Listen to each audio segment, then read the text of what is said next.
Welcome back to yet another North to South show, everyone, here on Touchdowns to Home Runs. What is going on? I am your host, Noah, for today, as always, and we go live every single Monday and Wednesday at 7 o'clock, and that's exactly what we are here to do right now. I cannot wait. We got an absolutely packed show for today, I tell you that. But first, got to shout out the merch. Official North to South show hats on sale now on our store. You can click the link in our description to get one of those. We just released, I'll talk about the two that we just released on the store, but already we have this one, just the basic North to South show logo. We have our Georgia ones, the Georgia State outlines in black, red, and white, obviously. And then we have two more coming out today, which I will release later in the video. I'll talk about that. But today we're here to talk about, we got some very, very good things to talk about. Loaded schedule today. Because last week, I know, kind of took a hit back because there was just not that much content rolling out, not that much to talk about. I think last show, all we talked about was Shane Beamer and how he's hit the transfer portal. And then we got into like Auburn's new facility on Wednesday. I'm pretty sure that was our Wednesday show, but today, an amazing show. We're going to talk some college football NFTs and how NFTs and NIL and all that fun stuff, name, image, likeness rights, are going to play a huge factor into going into college football in the next couple of years. We got two big transfer stories. One, obviously, Henry To'oTo'o going to Alabama. Two, Justin Ross. I say that with a question mark at the end because there was apparently rumors that he is going to transfer, and it looked like maybe Alabama or Auburn was going to be in that talk. But then today he released a statement that there is absolutely no way he's transferring, and he has no clue who said he was transferring. So lots of good stuff there. And then we're going back to the best versus the rest while we break down an SEC out-of-conference game today. Next up, we've done Alabama, Miami so far. We did Georgia, Clemson. Next up, that means we got Arkansas and Texas. Week 2, big game in week 2 of college football in Arkansas. Texas and Steve Sarkisian travels for their first road game ever, and it's going to be a big one. It's going to be an amazing game. So we got an absolutely packed and loaded schedule today, guys. Sit back, relax, and let's get into talking about some NFTs and college football, because name, image, likeness, if you don't know what that whole thing has been about for college football, there's going to be two parts of this. First, I got to explain the NIL stuff, and first of all, what is name, image, and likeness in terms of college football and everything like that. What does that mean in terms of being a player? What does that allow you to do? I know it's been a massive talk the last couple years in college football because of paying players and all that stuff coming out. And then NFTs is what we're going to get into after, which is going to be the main focus and another source of revenue that not only players can earn in college football when NIL bills start to get passed in every single state, but I'm talking about the teams too. Like, this could be a win-win for both of them, because NFTs, if you're a fellow Gen Zer like myself, or you're someone who is up with the new trends and everything, NFTs are something that is growing in today's market. And I'm going to throw some big words at you like blockchain and non-fungible tokens. That's exactly what NFTs stand for. But first off, NIL, name, image, likeness rights. The players are going to be starting allowed. I know that in a couple of states, what do we got? Florida, Georgia, Arkansas, Mississippi, Alabama, and Tennessee, I'm pretty sure, are all the states that have passed the NIL bill so far, which will become factorable in, I'm pretty sure it's July 1st. July 1st. So starting July 1st, players in each of those programs will be able to start monetizing their name, their player likeness, and their image in general. So that means, let's say, I used the example in one of my other show segments. I think last Thursday, I just put something together. But let's say, I think I used JT Daniels. Let's say Uncle Jimmy's car shop goes up to JT Daniels and he's like, yo, I want you to advertise. We're going to put a nice big billboard on the interstate. I want you to be in the advertisement because you are the face of Georgia football. A lot of people know who you are, and a lot of people are going to recognize you. So he is allowed to now go out, JT Daniels, that is allowed to go out and advertise, be in advertisements, and be his own image, not associated with the Georgia Bulldogs. Now, I said in that I'm not completely sure if this is correct or not, but I'm pretty sure you cannot associate yourself with the school. So I'm pretty sure if JT Daniels goes into that advertisement, he is not allowed to wear anything Georgia Bulldogs. Again, could be completely wrong on that, but that's what I'm pretty sure. Player likeness is basically one big thing, and that is NCAA football, the return of the NCAA football game, which will be coming back 2023, I'm pretty sure. So players will be allowed to be replicated and their names will be allowed to be used in the video game and everything like that. So it's basically just going to be like Madden and stuff like that, where when you play as QB number 15 on the Chiefs, he looks like Patrick Mahomes. He has the same attributes as Patrick Mahomes. He has the same skill sets, all that stuff. That will be now transferable into college football or NCAA football number 2023. I think that's when it's going to come out. In the terms of like back in 14 and 13, yes, you could roster share and download rosters specifically to get names of all the players on all the players, but they didn't look that much alike. Yeah, they might have matched the skin color, but other than that, it was just like QB 14. You're just playing as wide receiver number 89, stuff like that. So they are going to be allowed to be replicated. And then image is a huge thing that people don't understand these days, especially if you're a bit older and if you didn't grow up in the day and age of Instagram, YouTube. Of course, we're on YouTube right now, TikTok. I don't want to say Facebook, but like stuff like that, you can advertise your own brand and make money off of your own brand on just off of your image based alone, just off of your popularity. Again, advertisers are going to play a huge role in that, but starting to monetize off of, let's say a player wants to make a YouTube channel. I bring up the example of destroying UCF kicker from a couple years ago. He had to make a tough choice between YouTube and kicking at UCF because he was making a lot of money on YouTube, but the NCAA was like, no, no, no, no, no, you can't do that because we're not allowed to pay players and all that. So I'm pretty sure he quit UCF and then went to full-time YouTube. So now players are going to be able to do that, I'm pretty sure.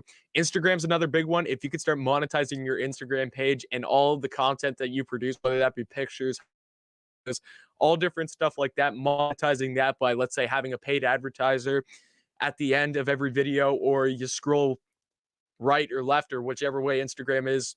If you post like one of those multiple picture things that you scroll right and the first picture is you, the second picture is your advertisement or whatever pitching that. So that is another big thing that you will be able to monetize not only your name, but also your image on Instagram. So that's going to be a big thing.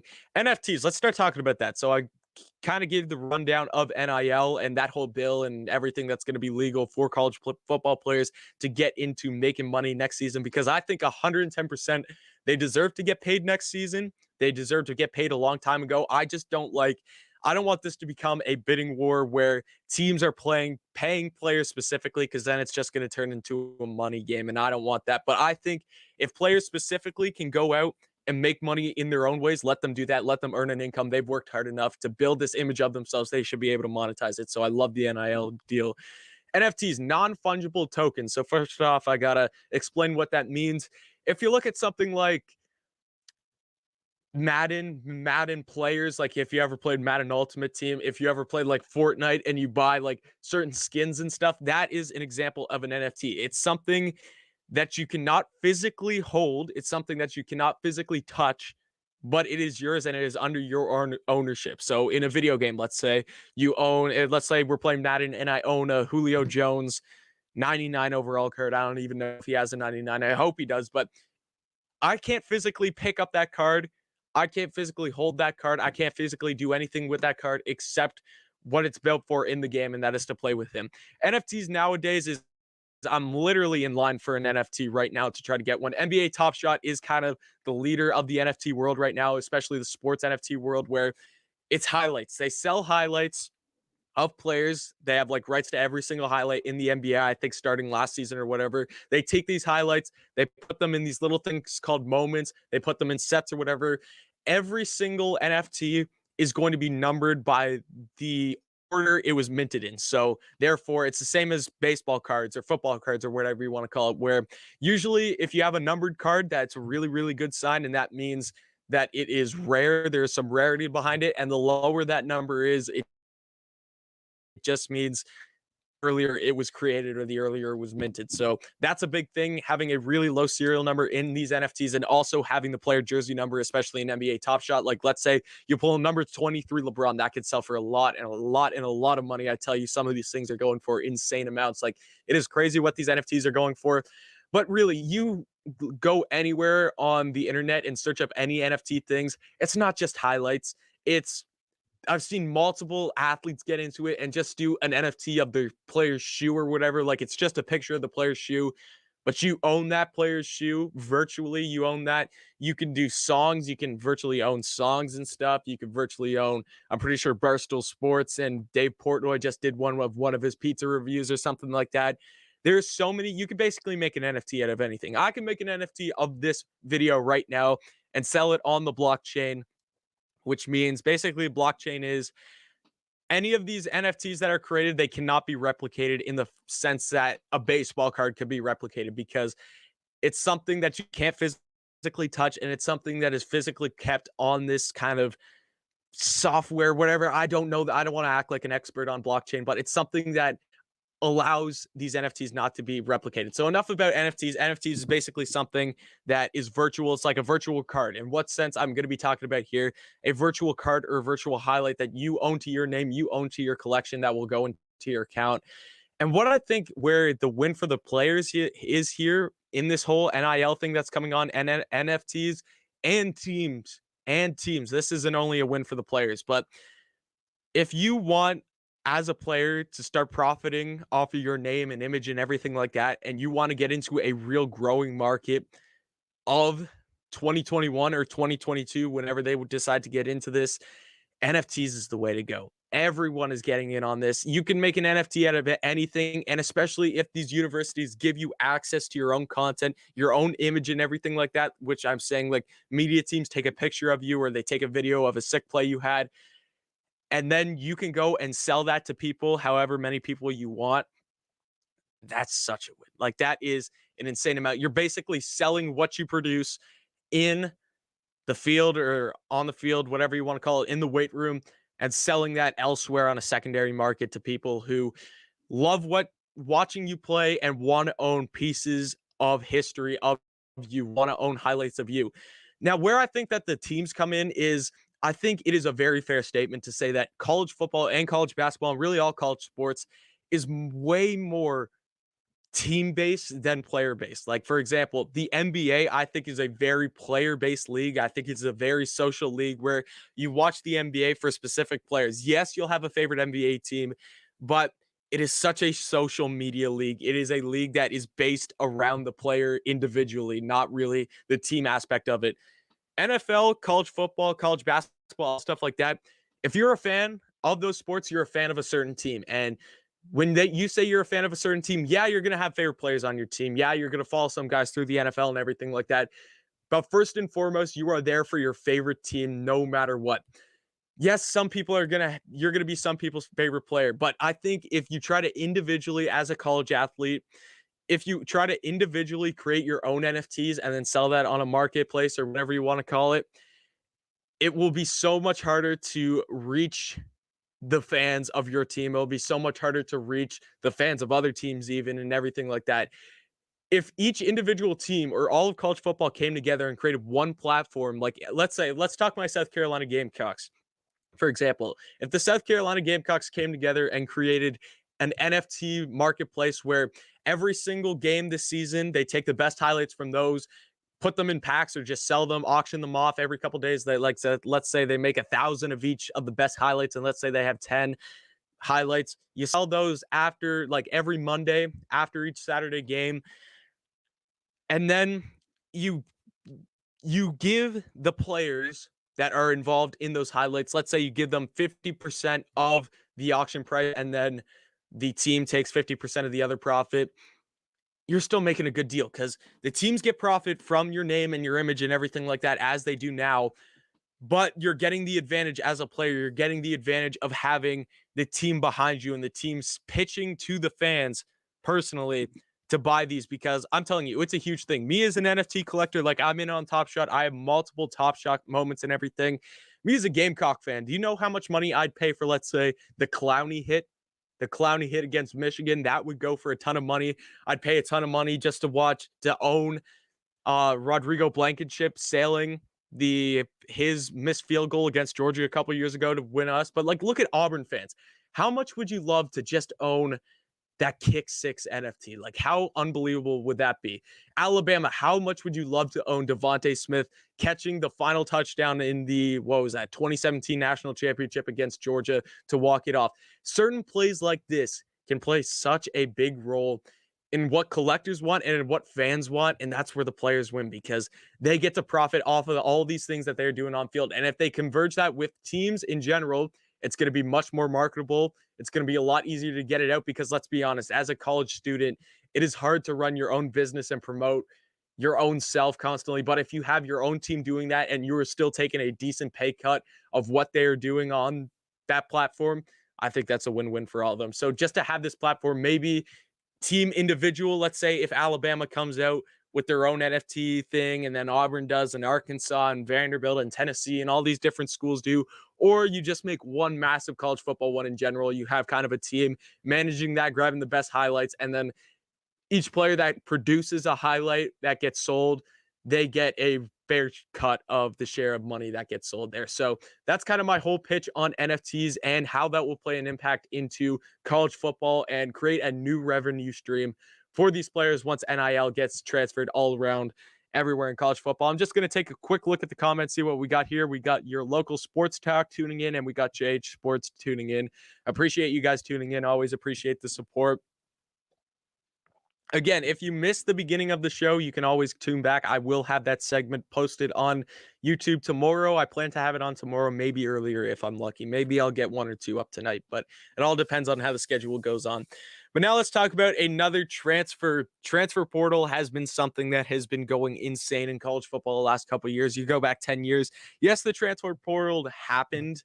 There were some guys who transferred, but it is such a crucial part of college football. And really, what I just talked about, two of the most important topics in all of college football right now is the NIL bill, which we just talked about with the NFTs, and the transfer portal. They are two of the biggest topics in all of college football. You mix that in with maybe how many teams should make it into the playoffs and how should we scale in group of 5 teams? Should they have a chance to make the college football playoff and all that kind of stuff. So there's lots of big topics to talk about in college football currently, but I think the transfer portal is definitely one of the bigger ones. And where people are rubbed the wrong way about the transfer portal is there are going to be the bigger tier teams who have a player, let's say they bring in a highly recruited player, whatever you have it, and he's not performing to par. He's not getting the play time he wants, but he just wants to go out and play. Like he wants a chance to go out and show what he's got. He just doesn't feel like he's getting the right amount of play time at wherever he's at. So that's the scenario where I'm completely fine with the transfer portal and everything. I believe that every kid should be given the opportunity to play equally. If they want to play somewhere and where they are isn't playing them, I'm more than fine with them being able to transfer and go get an opportunity elsewhere. So that's what happens in most cases in college football, but you're starting to see this trend where guys of teams that aren't as good, but this guy's like the star player of this team, or programs that are starting to like diminish in sense of like coaching change and everything like that. You're going to start to see these star players go to even bigger teams and just create even more of a super team than they already have. Obviously, I'm talking about Henry To'oTo'o transferring to Alabama. Now, this wasn't even Alabama's first big recruit in the past week. Alabama just even got transferred Jamison Williams from Ohio State. And if you look at Ohio State's wide receiver room, I understand why he transferred. Like you're looking at Chris Olave, you're looking at Garrett Wilson, you're looking at Jackson Smith and Jigba, and you're looking at Julian Fleming as your top 4 wide receivers over there in Ohio State. As much as Bama fans might hate to hear this, I think that Ohio State team has the best wide receiver room in college football right now. Now, that could change with Alabama this year because I still got tons of really, really good guys over there in Alabama. You just add Jamison Williams. I love John Mechie. Of course, he's from Canada, where I'm from. Ajayi Hall, a guy that showed out in the spring game. Lots of good talent to be shown there in Alabama, which at the end of the season, who has the best wide receiver core can be completely different than what they have now. But Tennessee was a program that kind of imploded towards the end of the season. Obviously, you see Jeremy Pruitt move on from Tennessee because he did not perform to par over there in Tennessee. They bring in Josh Heupel, and there were so many different guys from Tennessee that went on and transferred. Another notable guy would be Eric Gray, who's now at Oklahoma, which is going to play. He is going to make such an impact on that Oklahoma team. Watch the spring game and just watch what Eric Gray and that whole Oklahoma team is going to do this year. It's some really, really exciting stuff. I wish that we had teams like Texas and Oklahoma in the SEC so I could like talk about them more, but I don't want to go off on a rant and talk about Oklahoma. This is the SEC show. This is the North to South show. We talk Alabama. We're talking Tennessee here. Henry To'oTo'o was one of the better linebackers in the SEC last season. He was one of the better linebackers maybe in the country, if you want to argue. He was a really just solid player for them. 47 solo tackles for him, 29 assisted tackles, only 1 sack, but he did have 1 interception, a pick six, which I can remember very, very vividly because it was against my South Carolina Gamecocks. First game of the season, Colin Hill, I'm pretty sure we're in the second quarter, just trying to throw an out route to Shi Smith, and Henry just picks it off and takes it to the end zone. Pick six. Tennessee goes up like 14 or 21 something. I can't remember the exact score at that point. But Henry's been an amazing player for Tennessee throughout his career, and you're adding him on top of an Alabama linebacker room that I think in general, even before this. Now, the Alabama linebacker position over the last couple of years, it's been good. Alabama's always going to have good players on their team no matter what. But it definitely wasn't the strength. It definitely wasn't the position that you look at and you'd be like, this is linebacker you. Alabama is linebacker you. You look at wide receiver position, you look at the running back, you look at the quarterback position the last couple of years for Alabama. But Alabama now at the linebacker position. You look at some of the outside linebackers, Christopher Allen, Will Anderson, Drew Sanders. You look at some of the interior linebackers. You got Christian Harris, who's one of the best players in all of college football, in my opinion. I think definitely a first rounder next year. And you got Jalen Moody. And then add on top of him, Henry To'oTo'o. I hope I'm pronouncing his name right because it's honestly a hard name to pronounce, but I'm pretty sure I've got it down. I've heard it enough times. Alabama's defense is changing for the better, and I think that they are going to be a better team defensively than they were last year. I was very skeptical of this. If you asked me this a couple months ago, I would argue against it, but I think the secondary is still really good. Of course, you lose Christian Barmore on the defensive line. You lose Patrick Surtain in the secondary. You still got a really, really good, talented group of defensive players here. And just adding a guy like Henry To'oTo'o on top of that is absolutely key in just Alabama's success because Henry's not going to make the difference in a game against, let's say, Arkansas or a game against Ole Miss, even though Ole Miss gave Alabama a run for their money a couple last year, whatever it was, week 3. Not going to matter against teams like Tennessee this year, for example. But it's the playoff games. It's going to be the SEC championship game. It's going to be the Texas A&M game. It's going to be maybe even the LSU game. Depends on how they perform this year. That is going to be where you see just how much of an impact having 2 very talented, maybe even 3, add in Jalen Moody, 3 very talented interior linebackers, which linebacker is the quarterback of the defense. Having 3 talented guys at that position will help you immensely in being able to take over these games and win by a substantial margin. Again, if you want to prove that you're the best team in the country when you got some good teams this year, beating Texas A&M by a good margin will help beating teams like, again, LSU, getting to the SEC championship, running Georgia out of town or whatever you want to call it. But this Alabama transfer portal is what I got off on a tangent a bit about what I was talking about and how Alabama's going to do this season. But Alabama, honestly, the next couple years could absolutely dominate the transfer portal in terms of these players that are coming from these, at the time, schools that aren't performing at the greatest level, but they're still a top player. Why would you stay at that lower level schools if you are good enough to play for the Alabama Crimson Tide, if you're good enough to play in a place that gets so much NFL draft attention? Like, you look at how many guys Alabama is constantly able to send in the first round of the draft this year. Mac Jones, Patrick Surtain, Devontae Smith, Jalen Waddle, Alex Leatherwood, and then I'm missing Najee Harris. There we go. All 6 right there. And then even after that, you go Landon Dickerson. You go, who am I missing? There's another guy that I'm definitely missing from Alabama that played a huge role last year. Just can't get him off the tip of my tongue. But those guys right there all went to the NFL in the first 2 rounds. That's 7 players I just named. I think Henry To'oTo'o is definitely a first-round talent. Would he go off the board in the first round if he was still at Tennessee? Let's say he declares for the draft this season, if he is draft eligible. Would he have been drafted in the first round? I don't think so. I don't think he got the media attention at Tennessee. I don't think the defense performed as a whole as well to get the attention that Henry To'oTo'o is an impact player and everything like that. There's so many different factors that can make you look like a so much better player than what people think you are on a lesser team. If he goes to a very good Alabama defense, and one part I really love about defenses and defensive players giving each other opportunities to get those big impact plays.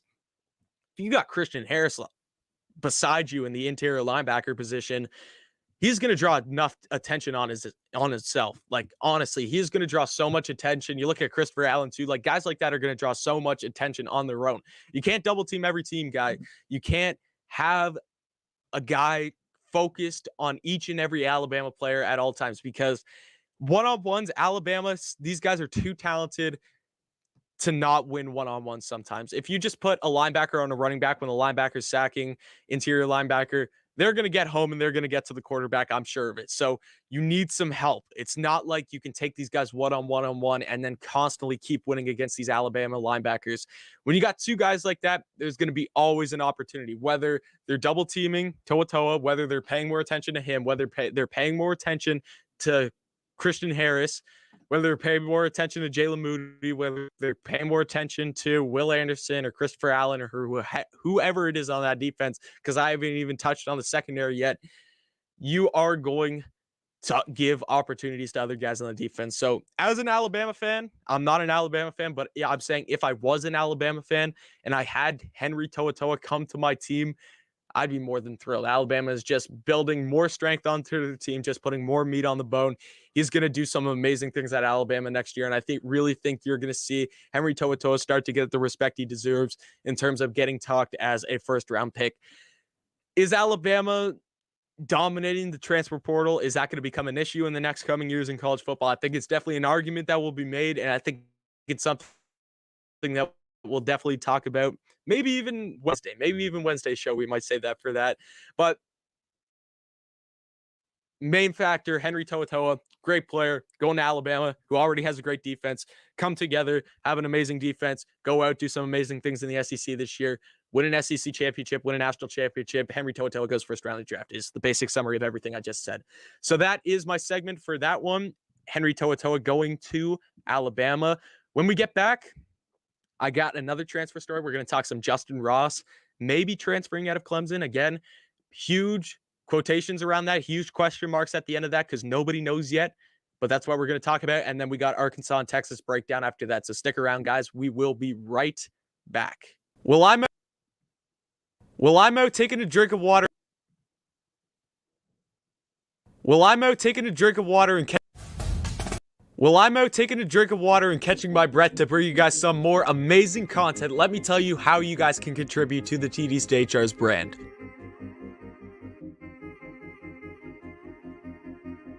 Number one, as easy as it sounds, nothing helps us out more than your constant support through watching the videos, liking the videos, being subscribed, and commenting. Your engagement is what is most important to us here at TD's to HR's, and we appreciate your support. Number two, channel memberships. Down below next to the subscribe button, you will see a button that says join. Click it to join one of our 2 tier levels. Each tier level comes with exclusive emojis and badges, and the upper tiers get exclusive content not available to other subscribers. Payments are monthly, and memberships start at $2.99 a month and only go up to $5.99 a month. 3. In the description, there will be a link for direct contributions to the channel. This is completely voluntary, and the funds you decide to forward us will be used to improve the quality of our content. Your support to the TD's to HR brand means the world to us, guys, because without you guys, there is no channel. So this is our channel. Thank you for your constant support, and now let's get back to some great content. Let's continue on with the show. So as I said before, we got some breaking news. I don't know what to call it because we're talking about an ACC player here on an SEC segment, of course, and an SEC show. But this does play implications into what was initially released that this will affect the SEC in some sorts. Again, there's question marks all over the air. So basically, I'm just going to break down the story. Justin Ross, it was announced, I think it must have been Sunday. Yeah, because I think the news came out yesterday that it was quote unquote fake. But many people were tweeting out or Instagram posting or whatever you want to call it, Justin Ross is looking to transfer out of Clemson towards an SEC school. I saw schools like Alabama and I saw Auburn on there. There might have been a few others, but those were the main two I saw in there. He's looking to go to either Alabama or Auburn next season. So obviously, when you see that straight off the bat and you see breaking news, Justin Ross, the best wide receiver on Clemson's wide receiver core next year, transferring out of Clemson after having a pretty much successful career in Clemson. Yes, he did deal with an injury all of last year, but up till that point, you look at his 2018 season, you look at his 2019 season, and you see me as a Carolina fan right here. I wear my Carolina merch on my sleeve. Very, very passionate and huge fan of the Gamecocks, and it's hard for me to talk good about any Clemson Tiger player, but Justin Ross was a good player. I mean, he was on a pretty good wide receiver core, but he was a really, really good player at Clemson. So it sucks for me to say, but I got to say, Justin Ross was a good player over there at Clemson. Says he wants to transfer out. Clemson loses Trevor Lawrence. They lose Travis Etienne. They lose Amari Rodgers. They lose a ton of talent last season. From last season going into this season, you're obviously going to have DJ Uiagalelei go in at quarterback this season for Clemson, most likely, unless worst comes to worst for Clemson, which you never like to see injuries or anything like that.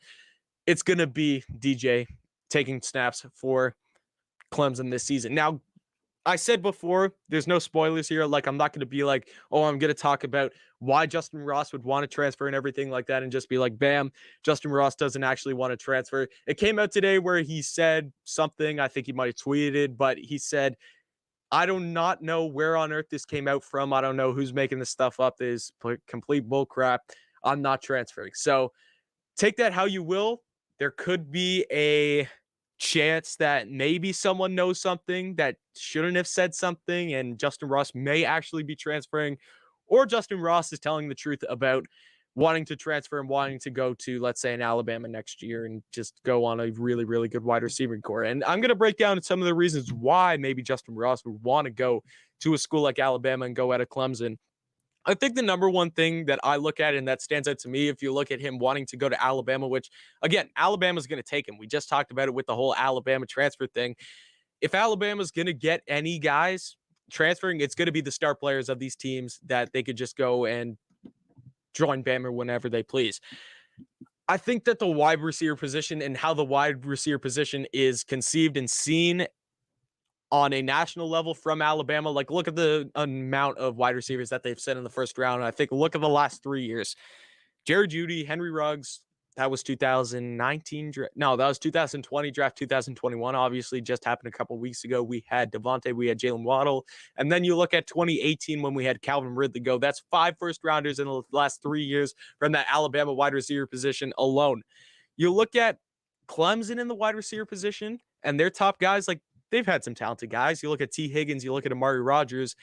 Neither of them were first rounders. Now, many Clemson fans would argue and just say, cut T. Higgins some slack. He was the first pick over, I'm pretty sure he was first pick of the second round last year. I could be wrong. He was very, very early in the first round. I at least know that. But T. Higgins was the first overall pick in the second round of the draft.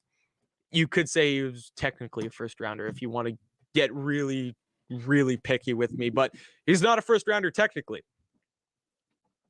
If Justin Ross is really, really pushing to become a first rounder this season and to make first rounder money in a class where you're going to have guys like Chris Olave, you're going to have Garrett Wilson, you're going to have John Mechie, you're going to have George Pickens, you're going to have guys like Treylon Burks, all these different guys from around the nation, around these big time programs going into and trying to get a first round pick, which is going to be tough because you're usually going to max out at like 5-6 wide receivers in the first round. You might have another breakout guy this season coming from any which given team. We don't know what's going to happen this season. Trying to clinch one of those spots is a tough task to take, and you will take whatever help you can take to get that first round money and to become a first rounder in the NFL, because it's hard. And it is a big, big pay difference in that initial check. I'm not saying that Justin Ross is some money grubber, whatever you want to call it. He's not a money chaser. He's not a ring chaser or anything like that. I don't know him personally. I'm not a media guy or anything. I'm just a fan giving my opinion on what I think maybe Justin Ross, like if I was to put myself in his shoes right now and look at just his situation from what I know, it could be that he just wants to go to Alabama. It's a much friendlier wide receiver school They send guys constantly first round in the NFL. I don't know if maybe Justin Ross is looking at that route and wants to go there. Now, the complete opposite with Auburn. I don't know where Auburn came out of. I don't know who made rumors that he wants to go to Auburn. They got a struggling quarterback situation over there.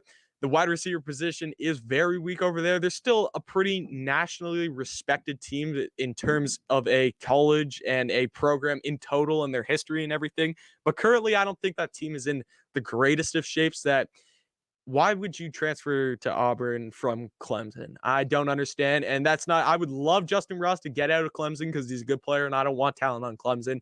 But it just would not make any sense for me for a guy like Justin Ross to go to Auburn. Again, I don't know the situation. Maybe he's having problems with his coaches. Maybe he doesn't like this guy on the team. Maybe something happened at Clemson. And he's just like, I want to get out of here and I'll just go to the SEC, ball out in the SEC, turn myself into a first round pick.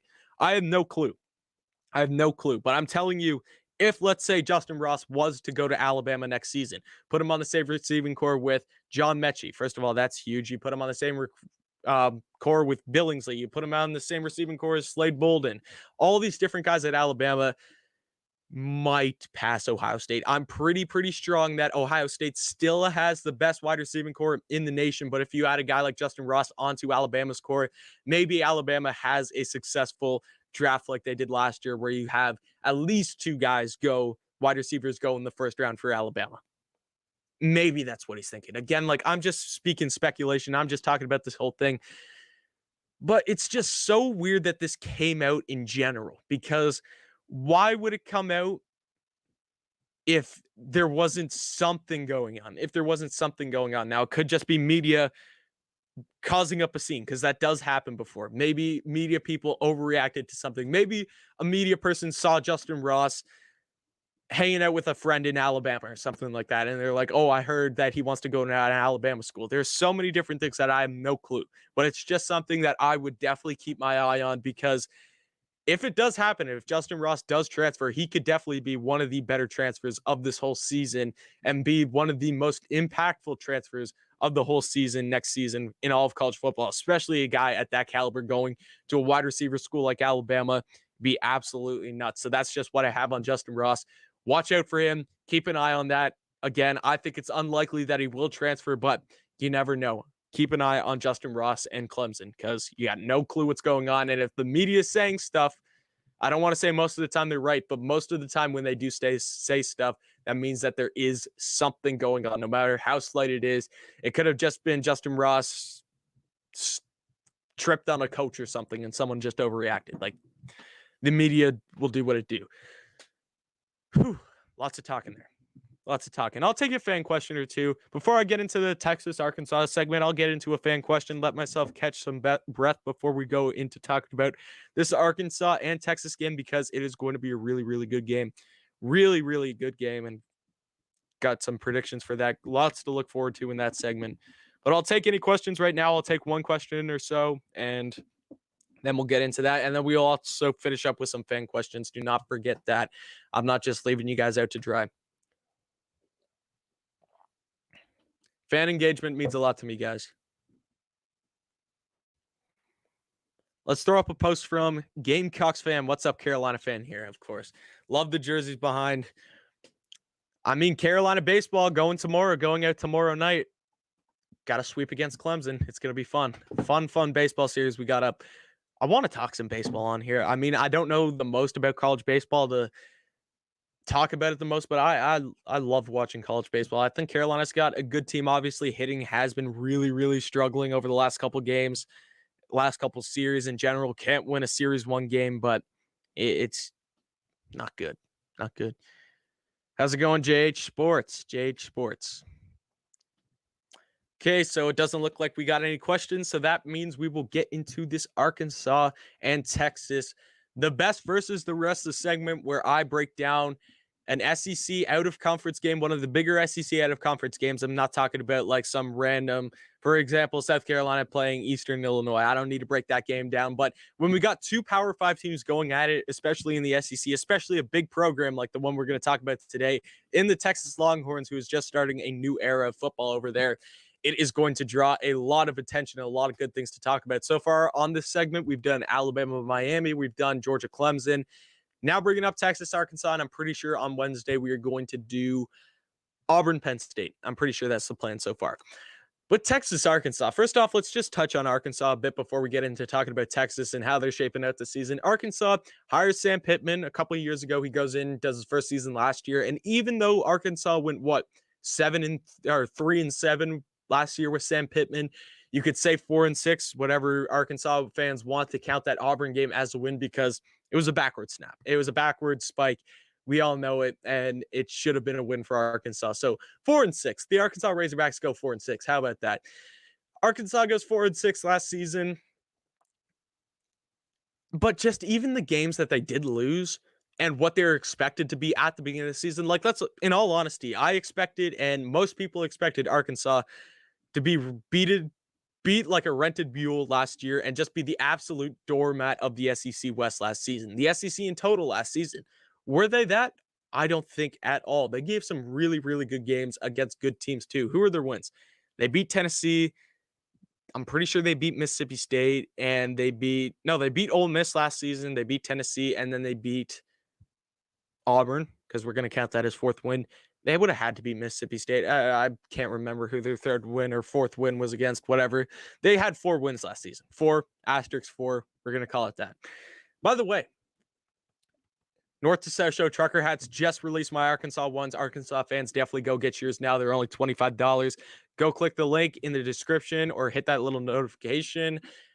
Get yourself one of these because these hats are amazing. Trust me. Or you could just get the regular North to South Show one. These look really, really clean.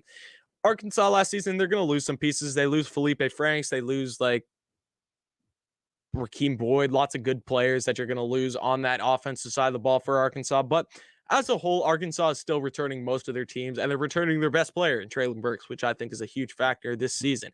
Let's get into Texas a bit. Texas is coming in with a new head ball coach. I'm pretty sure we're all aware of that as Steve Sarkisian goes into his first season with the Texas Longhorns. Obviously, Steve Sarkisian being the ex-offensive coordinator for the national champion Alabama Crimson Tide last season and put together one of the most successful offenses in all of college football history because he had some very good weapons, but it just seemed like he knew how to pick apart each and every defense on any week he pleased.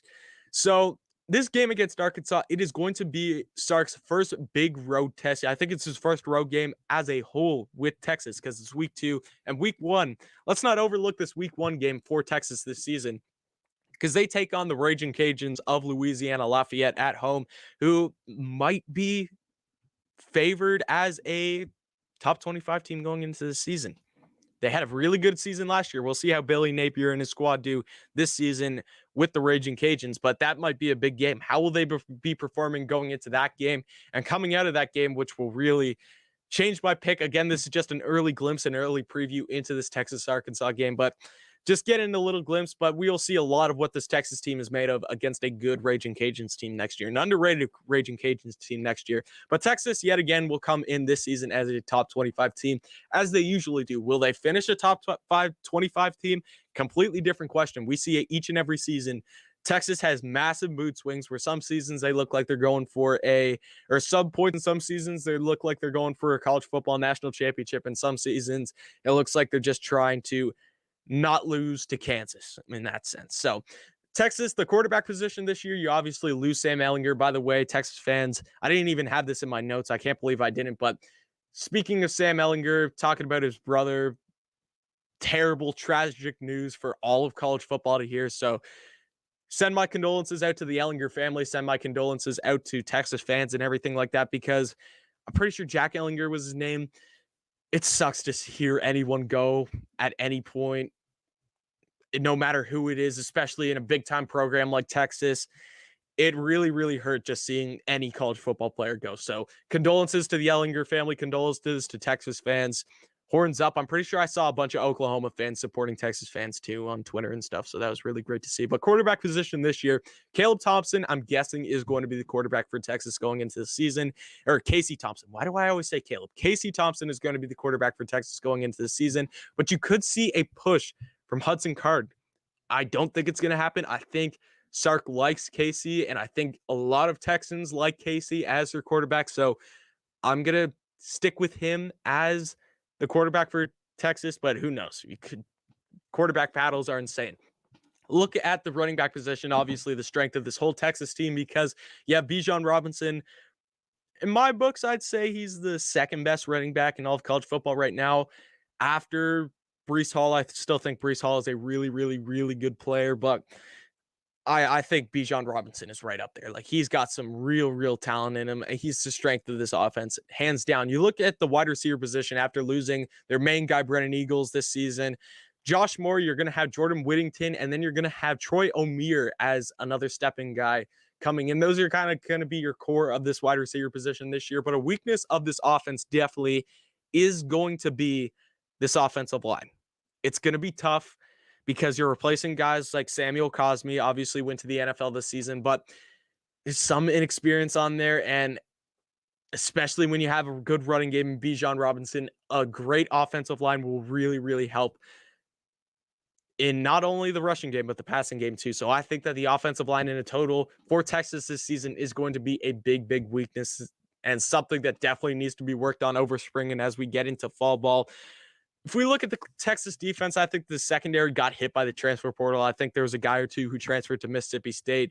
I still think that you got some good guys out there. I look at Deshaun Jameson as the main guy in that secondary for Texas, but I think the secondary is definitely the weaker spot on this defense for Texas. And then you look at the defensive line. I think you got some strength there. Yes, you lose Osai to the NFL, obviously one of the better D linemen last season, but Moro Ojoma, I'm pretty sure that's how you pronounce that. I apologize, Texas fans, if that's not. And Jacoby Jones, I'm pretty sure, are going to be your main two guys going in forward at that D-line spot for Texas this season to get after the quarterback and get home to the quarterback, stop the rush game, whatever you want to call it. So Texas this season overall, I did my predictions on them. I can't remember what I had them. I think I had their only loss to Oklahoma. I think Oklahoma is going to be a really good team this year. I think I had their toss-up game against like Iowa State. Iowa State is also going to be a really tough game. But I'll be honest in saying, Arkansas fans, that I had this game as a loss in my Arkansas early predictions. Feelings change, though. That's all I want to say. Feelings change in between this game being a loss, and how I feel now is I'd throw this game, if I was to do that Arkansas video back, I'd throw this game in the toss-up category for Arkansas. I'm not saying this is a win. I still have Texas favored in this game, and I still think that Texas will be the likely favorite in this game if I'm being straight up. But I think Arkansas will put up way much better of a fight and have a way better chance to win this game than I thought they did back in January when I did this video. I think it was late January, early February when I did the Arkansas video.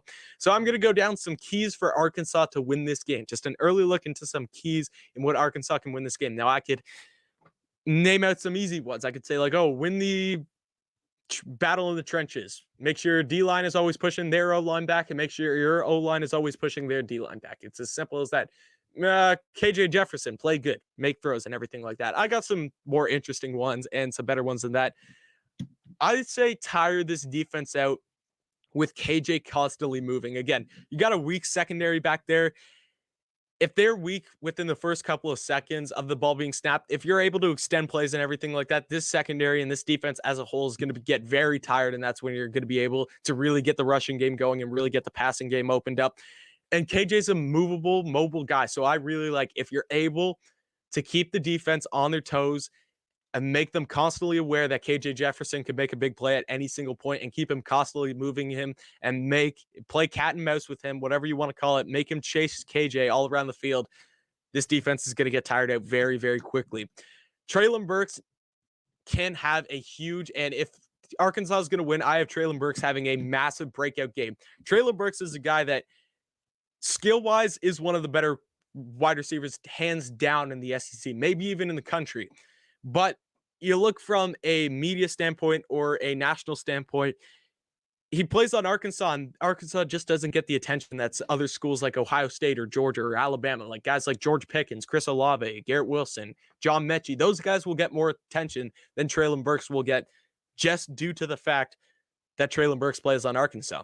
This is a game where you can change that. If Treylon Burks goes out and has a very good game against Texas, who is also one of those teams that from a media standpoint gets a lot of attention from them. If Arkansas is able to go out and Treylon Burks, especially in a weak secondary, if KJ Jefferson is able to hit him for some big plays, not only will it help Treylon Burks, but I think Arkansas as a whole, if you're really able to get Treylon Burks going, his attention's going to go up. People are going to start talking about him as a legit first rounder, and Arkansas will have a very, very good chance of winning this game. Slow Bijan Robinson down, obviously a big one, but just force Texas to throw the ball, because Casey Thompson is going into his first real big road game, hopefully his first packed stadium ever as a starter. Sark's going into his first road game. There's all these different things, and it's a lot easier to rush the ball when you have a very good running back than to pass the ball with a young quarterback and quote unquote an inexperienced wide receiver room. I don't want to say they're that inexperienced, but you lost some good players last season. If you're able to really force this Arkansas secondary to make plays and everything like that, I think Arkansas can win that easily, because you got some great DBs in that room. You look at Hudson Clark, you look at Joe Futcha. I'm pretty sure I pronounced that right. I'm trying my best. Monteric Brown, like guys like that in Arkansas's secondary can make big, big plays. We saw it last year. Hudson Clark, 3 interceptions against Ole Miss. Now, I'm not saying that either of these guys has 3 interceptions, but even 1 interception in this game could be the difference. And if you force Texas to throw the ball more than they run it, I think Arkansas will find success on the defensive side of the ball. And last, this is one for the fans back home in Arkansas. Arkansas fans need to create an environment that Casey Thompson feels very, very uncomfortable in his first road game, getting used to a new offense and everything like that. This is Arkansas's chance to really, really impact a game. Hopefully we get full fans back in the stadium. I'd love to see that. But if Arkansas fans are able to show up at DWR Razorback Stadium and you make it a loud and intimidating place for a young quarterback who can barely hear play calls and everything like that, if you're able to make that a loud place and really rattle Casey Thompson, game changer. The fans can make a difference in this game. I tell you that the fans will make a difference, because I believe Arkansas fans will show up. I love Arkansas's fan base. Just got to pack the house, pack DWR, go out, win a big ball game against Texas. Now, that being said, I do have my final score prediction, and I am going to go right now. 37-28 Arkansas. I think Arkansas on the offensive side of the ball, yes, I think their receiving room is good. Yes, I think KJ Jefferson is a better quarterback than a lot of people think he is. I think there's still some way to go. Traylon Smith's going to be your running back at Arkansas. I think that there's still ways to go. There's still some more I'd like to see from Arkansas before I say that this is a favored game for Arkansas or say this is a win for Arkansas. I love the talent on Texas. Again, secondary is weak, but I think that the rushing game can be really good if that offensive line figures out a few pieces there. If you see Casey Thompson be the quarterback that a lot of people in Texas think he can be, if you start seeing guys like Josh Moore really break out this season, I think Texas can be successful. And you have one of the greatest offensive minds in the game in Steve Sarkisian. Let's not forget that. Still calling this game. So Sark's first game in an away stadium, I'm going 37-28 for the Texas Longhorns. I apologize, Arkansas fans, but I still think that this is a winnable game for Arkansas. A couple of months ago, I didn't. So I hope that's enough for you. So thank you, guys. That's going to be the end of segments. I will now be taking some fan questions. So anyone still left here can definitely pop in, ask a question, and I'll gladly answer. It doesn't look like we have anyone in, so that's unfortunate. Well, I guess that's the end of the show then. So thank you guys for tuning in. Like down below, subscribe, comment. Thanks for watching, and definitely come back next show, Wednesday at 7 p.m. Eastern Standard Time.